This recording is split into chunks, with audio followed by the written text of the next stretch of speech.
Hello and welcome to the MHG podcast. As usual, life could be a little bit miserable, life could be a little bit dark, so we're here to bring you as much joy and as much light as we possibly can. And I'm going to start by sending out the biggest sieg heil I possibly can to my podcast partner. And because we're going to use the correct pronouns now, because it's a new world now, I'm going to use the correct pronouns. I'm going to introduce her, the absolutely lovely Stu. How you doing, my darling? I am fantastic, thank you. Very happy living Sorry, in did this... I say sieg heil? I didn't mean sieg heil. I meant I'll give you all my heart. Sorry. Bloody hell. Oh, I was just getting into that, getting ready to our new, enjoy our new Nazi regime, and you're taking it all away. And obviously, every male person, I know we're not in the States, but it's going to happen over here, surely, because, we like to follow. Every male person in the States is now a woman. Yeah, it's female. That was fantastic, the way that they phrased what they believe, which is so stupid because they can't back any of it up, and we're all born female anyway. So yeah, so every male, so the president of the United States is actually a transgender man. Exactly. So You've ridiculous. Got to love it. Oh man, I know, crazy. And I would hope now, I really hope, because I know the courts can challenge some of the executive orders, can't they? I really hope he tries to get that one changed, and the Supreme Court go, nah, I think we'll keep that one. You're fine. We're good. That's fine. Yeah, absolutely fine, Donald. No, what a situation. I know. It's I just kind of want to sit back and enjoy it. It's like it's going to be a car crash in it for the next 4 years. Oh, completely. I either want to be in a bunker or I want to be front row seats with popcorn. You know what I mean? I can't make up my mind. I mean, Elon Musk blaming his autism, and it's like I'm autistic. I don't think I've ever accidentally done Nazi salutes because of my autism. I mean, it's so frustrating that people use that as an excuse when it's not an excuse. And the people who have autism spectrum disorder all agree that is not something that they would do, and you can't use it as a excuse. It's just disgusting. It's horrible. But he's a prick. Yeah, completely. Yes, but the fallout from this week just gone is just going to be immense. And then our own country's a mess, but we're not going to go into that because it is a mess, but do you know what's not as much of a mess as the American politics system, Stu? What's that? Video games. It's almost okay. Yes, I will go with that. Depends where you look. Depends where you look. And we look in the right places, not the alt-right, obviously. We look in like the good places. Yeah, the correct places. Because I don't want to get a misconstrued theme throughout the episode. So for once, we're on level terms in terms of what we've been playing. So I'm going to pose the question this week. What have you been playing? Good question. I've been playing Blade Chimera, which is a Metroidvania. Came out only a couple of weeks ago, and one I'd had my eye on for a while, and I'd kept my eye on it for a few reasons. One, because it looks really lovely, which is always a good thing. You're going to be playing Metroidvanias for a significant amount of time. You want them to be good looking, and you want them to, unless they're doing something really different, you want them to evoke the great. So you want them to look a bit Metroid-y, you want them to look a bit, Castlevania-y. And it certainly does that, which is great. So it fills all of those kind of criteria. Happy with that. It's also by Team Ladybug, and I've played a few of their games. What's it called? Tohu Lunar Nights? Yes. Lunar Nights. Yeah, I'm pretty sure they did Tohu Lunar Nights, but they've done things in this milieu quite a bit, and Momodora I think is one of those as well. But yeah, really good pedigree to that team, and they've done another one, and so this one, very very much visually at least, it's a mashup of like Symphony of the Night and Metal Gear, and if that sounds exciting, it is. They're really good pixel artists, and it's got a lovely kind of grey bluish metallic sheen that the early Metal Gear games had, Metal Gear Solid games particularly. And it's got the lovely pixel art and the animations that you'd expect of Symphony of the Night. You play like a Guardian type who's going around trying to fix problems with a demon infestation, but it's very much a kind of, this is the orthodoxy versus this is, are the enemies really enemies kind of a scenario. And it's got a lot of cues from, Bayonetta, from Devil May Cry. It's got that kind of look to it. You've got, you fight with both a sword and with a gun. And yeah, you go around and, you do all the usual Metroidvania stuff. What has really impressed me about it? Well, there's a few things. So it's really jumped out at me. One is that you have this enchanted sword that's got like a spirit in it. And you get to use that for lots of things. So you use it for defense, for attack, but you also use it to create platforms and also move objects. So it's kind of a bit of a multi-tool. It's a little bit Half-Life to, portal gun style thing. And that's great because it means that they can do all sorts of little tweaks per level, per area. And they can just go, this is an idea, we'll chuck it in there, and you use your sword to overcome it in some new way. So that's really good and really fun. And also a really big one, you can warp to pretty much anywhere on the map whenever you want, which is a huge thing. Yep, it's really good. So the enemies respawn. So it's not just like, I'll clear that out, I'll take some damage, I'll warp away, go to a save point, get my health back, and then warp back to where I was, and it'll be empty. No, because they'll regenerate. What it does mean is if you're, instead of having to track back to an area on the map or just even to a teleporter to get to close to it and then blah, blah, blah, blah, blah, you can just go straight to that point that you've marked on the map as important. And it just really saves a lot of effort. So the levels are designed in a way that some you have to traverse. It's just the way that you have to do it for various reasons.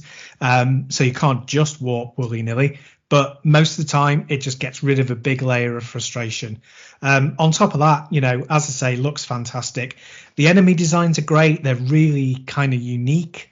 They're of a style and a type, but they're not recognizable from other things, really. They're pretty damn unique, which is great. Their attack patterns are clever. The physics are really good. I've been very impressed. It feels weighty. Your knockback is about the right distance. The powers that you gain and the way that changes your traversal feel fair and exciting. It is a big one. There's no double jump, but I haven't missed it, which that's saying an awful lot. And yeah, I mean, it's one of those where I'm hesitant to say it's a Game of the Year contender because it's only January, but it really is. It's the best one of these that I've played in several years. I'm really thoroughly enjoying myself. Interesting. That's always good. It's because when you're in a genre, the Metroidvania genre especially, you are up against, I think, some of the biggest of big hitters. Whether you enjoy them all or not. So, you've got obviously the original Metroidvanias, Metroid games, the original Castlevanias. You then go along the likes of Dead Cells, you've got Hollow Knight, etc. So there's some real big hitters in there. And to stand out and give you that feeling of just pure, I love this game in that market, that genre is sounds like it's quite a special game. Yeah, exactly. And you're right. It's a really packed area, packed field. And the fact that it does all those things well, but it doesn't go, oh, we're also a roguelite, or, oh, we've got this other element from the latest trend, but sticks to the traditional template and then goes off in exciting directions, making it fresh. So really there's no deck building? No. Oh. Sorry. Well, no point then, is there, really? No, you might as well just walk away. Yeah. Well, I can't. I've only got one leg. Hey, hop away. Hop along. There you go. There's the leg reference into the episode. Nice. No, it sounds really good. It's on my wish list, and I've got so much still that I'm working through that it's going to have to wait for a sale, unfortunately, because I've promised myself I'm not going to buy anything full price this year. So I will wait for the next sale. Don't tell me it's on sale now because I believe it is, but I haven't got the money in January because it's January. It's just the typical early adopter slight Yeah, discount, like 10% or something. It's not crazy money. So you yeah. can I'll wait wait. see if it's like the 30% or something like that. And that's nothing to say, well, I don't think it's going to be good quality. I know it is, but I just don't. I can't go full price at the moment. That's why I'm Yeah. also, even though it's out today and I really, really, really, really want it. So if anyone listening wants to gift it to me, or if Genki is somehow listening, Tokyo Extreme Racer is out today, which is the sequel or remake of the old Dreamcast games. Yeah, that is pretty exciting. Tokyo Highway Challenge. Yeah, and I'm kind of like, but it's come out, it's 25 quid. It's a really good price, but it's kind of like, oh, that's testing me, and we're only in January. So, but yeah, no, Blade Certainly. Chimera. Is it Chimera or Chimera or Chimera? Chimera. Chimera. Okay, cool. Because another game I'm playing is I don't know if it's Dynasty Warriors or Dynasty Warriors, but it's, yeah, I've got that to write about at some point, and I'm going to write about it because I haven't got to pronounce it and get it wrong constantly. Yeah. So yeah, no, that sounds really good, and it's definitely on the wish list, and I will pick that up and maybe talk about it later in the year. Anyway, moving on. Yes. I've been a little bit lonely, Stu. A little bit lonely. Oh. So I've been in the mountains, and I went to ride my bike in the mountains, being all lonely. It had only gone and snowed. Can't believe it. Who would have And I was thought? like, oh, can't ride my bike now. So I took up skiing, which is kind of great because I'll be playing Lonely Mountains Snow Riders, which Hey. is the sequel to the absolutely fantastic Lonely Mountains Downhill, which was basically a mountain biking game, time trial game type thing, that was both as brutally difficult as you wanted it to be, if you wanted to hit all the best times and everything, or as relaxing and chill out as you need. It had no music, it had the most brilliant ambient sounds going on. And Snow Riders is essentially more of the same, but this time you're on skis, which just in and of itself would have been absolutely just a great sequel. And I would have gone, yeah, sound, buying it instantly. Just like basically, instead of brownish and green mountains, you've got like whites and greys and touches of colour and stuff like that. Because it's like, obviously, it's like a mountain and you're skiing down there. And it's still got all the great things. You just get to the bottom in as little crashes as possible or in the quickest time possible. And there's medals for each and stuff like that. And the game's really sort of open. It doesn't punish you as such. If you mess up, it doesn't go up, game over. It lets you get to the bottom. If you don't hit the targets, it's like, well, what are you going to do? Go back up, try again. Go on, off you go. And that's what it does really, really well, just like the original did. But what this has added to it is it's added multiplayer to it, and that comes in the form of two additional things. So one of them is you can get a group together and you can just make your way down the mountain, just nice and relaxed and stuff like that. And the other is via competitive races. Now, the competitive races are really fun. So you have quite long checkpoints. So one thing that the Lonely Mountains games have is fairly decent checkpointing. So you have to learn a particular area of the mountain to go in the single player. But what they've done in the multiplayer of the races, the checkpoints are quite distanced apart. So you'll go, and if you speed off, you get ahead and you crash before a checkpoint that's way down the line, you've got to start from the beginning again. So what it kind of does, it rewards patience, but it also rewards those who are willing to take the risks as well. Because if you take the right risk and you can get your speed up and get to a checkpoint first, well, you haven't got to go back to the top of it. You just go back to the checkpoint. So it rewards two different style of approaches, and I've taken both. And what's really good, I haven't got a favourite of either. Both are plausible to use in a race. So you can really go slow and steady wins the race, or you can go just hell for leather and win a race. No, I think what will happen with this, unfortunately, as with a lot of these online games, is you'll get some absolute nut jobs who'll learn every inch of the mountain and be able to go at full pelt all the way down without sort of like even worrying about anything, which is a shame. But you know, you take what you can get while it's still there. The single player is just, it's just honestly amazing. Kudos to the devs as well. We're seeing this more and more happen. In the graphical options, you've got like your presets now, like high, medium, low, etc., and Steam Deck.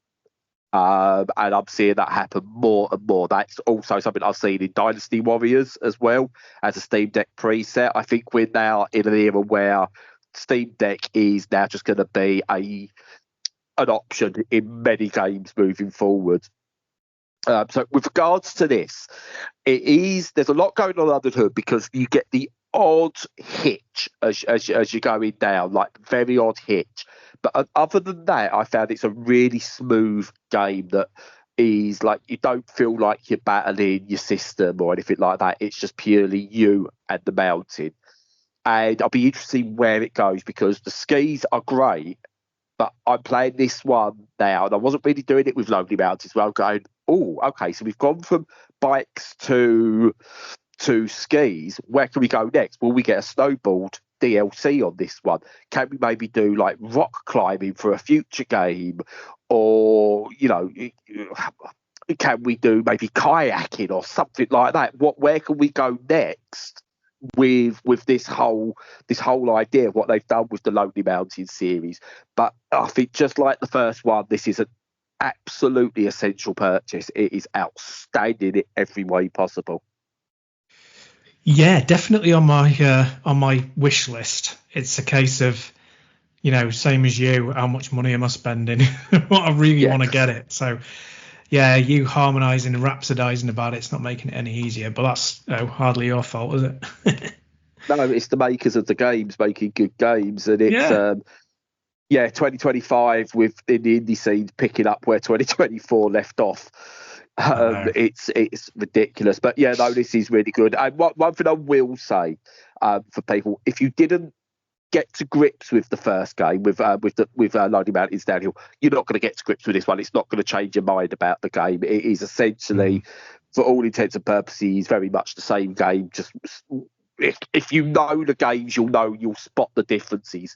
But the overall thing of you're riding down a mountain and you got to get to the bottom, the controls are the same, but again, nuances over a bike and a ski and stuff like that. That's all different. But yeah, I think you've got two wonderful titles here, and I honestly can't wait to see what they do next. And I will take another game in the series. As I said, maybe we go up the mountains this time via rock climbing. Maybe we can look. You know, there's not a decent kayaking game, so maybe that's something that could come into it. I don't know, but there's I think the guys here at it's Megagon Industries. I think they set themselves up as the masters of this sort of game. Yeah. Is there a demo available? Do you know? I believe so. There is a demo available.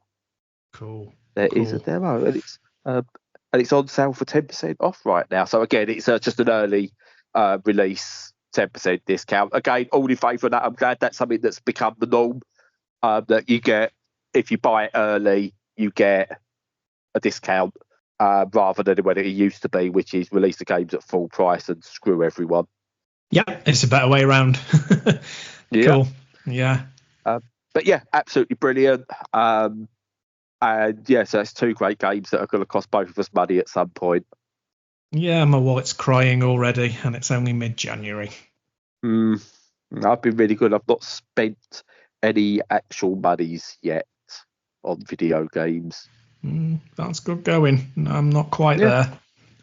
I've had new video games, but not spent any of my own actual money. There's so many I want, though. There's one called Arcanage in VR that I really want. That's got really good reviews. It's like, I want it. I've got a backlog. I've got like Red Matter to play on VR. I'm still playing the Alien game, you know. It's just I've got a huge backlog, but I'm still like FOMO, you know. I want it. maybe if you know someone that could reach out to publishers. Yeah, right. Big list on its way over to you. I'll start doing that now. Indeed. But no, it's yeah. This is brilliant. If you do get it, we'll have to go on a nice co-op drift down the mountains. There's got to be a snowball version at some point. If they're not, that's just going to be insane if they don't. Especially as this has added kind of the one thing it has added that you didn't really get in the mountain bike version is there's tricks. It's not a major part of it, but you could do like spins and grabs and stuff like that as you're in the air, which suggests to me let's maybe get an homage to the SSX games going down there somehow. Yeah. Oh, yes. Just throwing the ideas out there for others to make money again. No. You like some benevolent, yeah. That's it for me. I've got loads of games to talk about and start writing about again.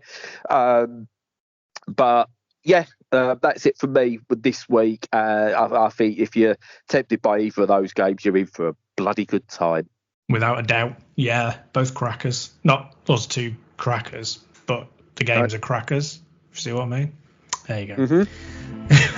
Just ignore me. It's one of those days. But anyway, fairly short one today because I've got to hoof it and go. But yeah, hopefully you enjoyed the coverage of those two. Both very much worth buying. But yeah, in the meantime, follow us on all the socials. Make sure you check out our content on the website. And until next week, stay safe and stay sane. And Punchanotsee. Damn right.